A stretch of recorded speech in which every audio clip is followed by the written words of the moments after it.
So I'm moving on to Warner Brothers because people have been asking me about that. It's been about 2 to 3 weeks since I last covered that situation on here. There's been a couple of interesting twists in the past 3 weeks that are worth catching up on. So here's what's up with that.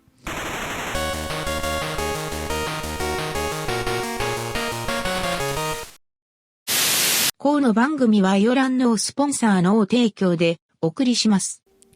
Alright, so anyway, moving on to Warner Brothers, it's been about 2 to 3 weeks since I last covered the situation there.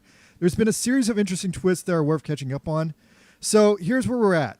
About 3 weeks ago, even longer than that, Paramount was purchased by Skydance.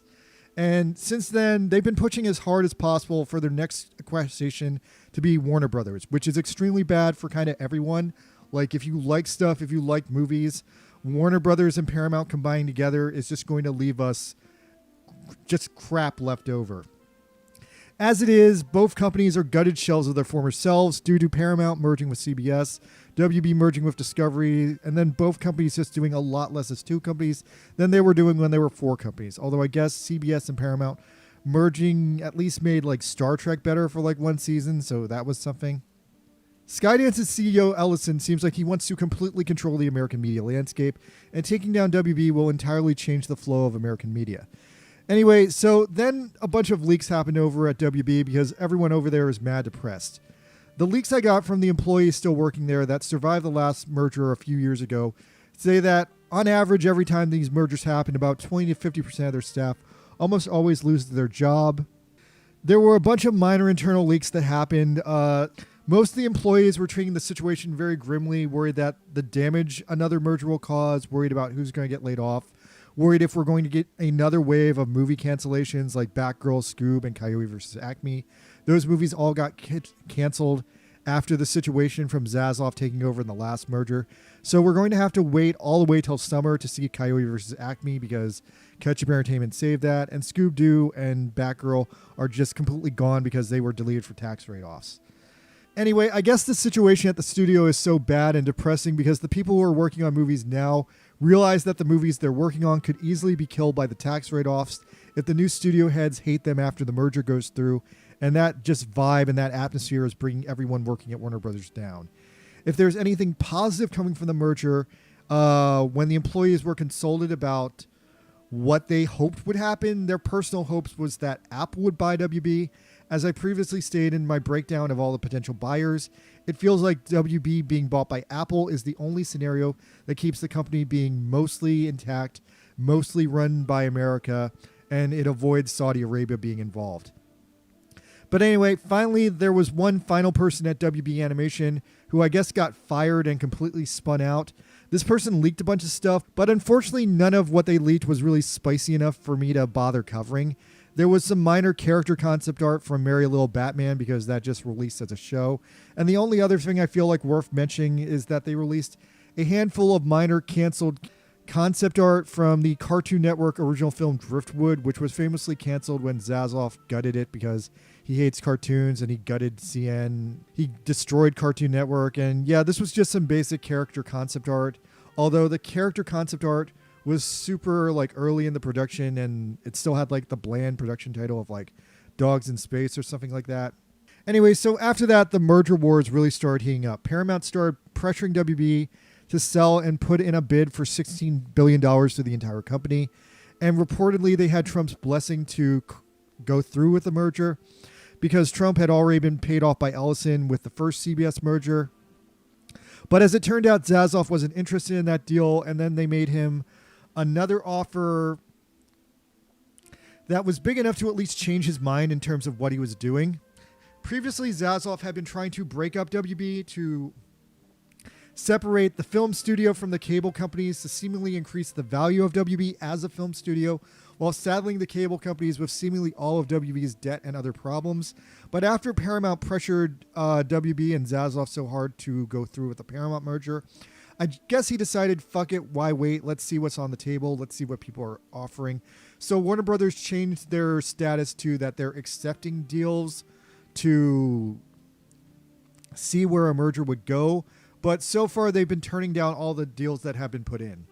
Now, meanwhile, also at Hollywood, people knew this was bad for business. So while Paramount was putting in the bid, we actually had the rare but decisive antitrust move out of California from the Writers Guild of America trying to block the merger of Paramount, because ultimately that would result in less movies being made and therefore hasten the slow death of the American movie theater.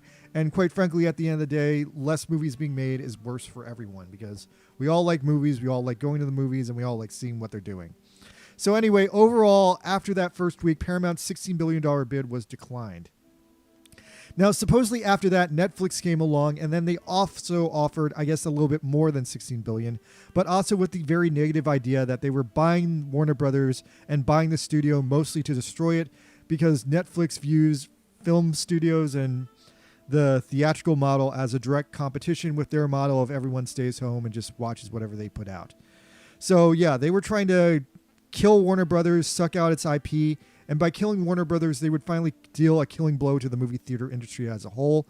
But surprisingly, that also got another major objection out of Hollywood, with AMC and Regal joining forces to try and block the merger on the grounds that Paramount fusing with Warner Brothers would, I guess, just be a big scam by Netflix to put the theater business out of business. So then after that, Universal and Comcast stepped up. So as far as I know, Comcast's main thing and Universal's main thing is they mostly want the Harry Potter IP so they can stop paying Warner Brothers for using Harry Potter at Universal Studios, because that's where they get a lot of their money. And supposedly they put in a bid at Warner just to buy Harry Potter away from them, and I guess some other unconfirmed stuff that we don't know. But that was also declined because they're trying to sell that studio, not Harry Potter.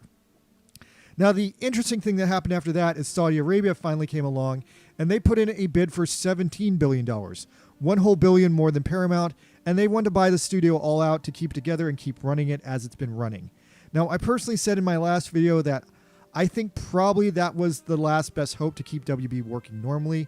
I just think the Saudi option is the best option, because the other main options, Paramount and Netflix, want to buy WB to destroy it. Iggy's saying he doesn't trust the Saudis because they hate America. Why would an American company team up with the Saudis? Well, man, I don't know if you've been following the news, but as it is, the American economy is in sort of like a mini recession that's getting worse all the time, while the Saudis are still pretty rich. So the Saudis are kind of seizing the moment to buy a lot of American companies. They already bought EA. They already bought the WWE. So buying Warner Brothers is another thing that they'd be looking at, because the Saudis are trying to get their hands on multimedia companies, because the Saudis are out of oil and they're trying to pivot to a multimedia economy at the same time where Trump is pushing America backwards and trying to push away from that. It's really ironic that America is basically failing right now because Trump is giving away America's business model to the Saudis. But yeah, I just think that the Saudis are the only company that will not destroy WB as it stands. But anyway, so Zaslav still turned down the Saudis' $17 billion offer, and so that's off the table. So now today, the big breaking news from Instagram or whatever is that somehow Universal and the Saudis have apparently teamed up to try to overpower Paramount and get everything that they want. Because what we know that they want is that Universal wants Harry Potter and maybe some other stuff. I know I've heard before that Universal wants DC. And we know that the Saudis want kind of everything else. So the news today out of Hollywood is that the Saudis and Universal teamed up to put in this shocking combo bid together that would be much more than $17 billion and probably give Zaslav the amount of money he's looking for. This would allow Comcast to eventually take Harry Potter away from WB, and maybe not DC. I don't know exactly where DC is going to land in this deal, because I know the Saudis want DC. I don't know what they agreed on with Universal, because I don't know the actual details of the deal. Also, I can't prove this either, but I know in the past that Saudi Arabia has mentioned that they want their own Universal Studios. So just my personal speculation here, I want to think that if this deal somehow leads to a Universal Studios being created in Saudi Arabia, I would not be surprised at all, because I feel like that's probably somehow included in this deal. Anyway, so that's overall where we're at. I don't know exactly how much Universal Saudi Arabia together put in for their double bid, but I do think it's crazy that they were able to set aside their differences to do it, to stop Paramount and Netflix from destroying WB. I do think that the Saudis are good for WB because they like Looney Tunes, they like DC, and they like movies in general, and they seem to want to keep the studio running as normally. Like, the Saudis are at least fans of WB, which is great because they're the only fans of WB who are going out of their way to buy it. Like, all these other companies seem to want WB just to shut it down. All right, so let me take it to you guys. Let me see what everyone's saying in the comments. All right, I guess that's all I have to say. The video's kind of over. I'm going to jet.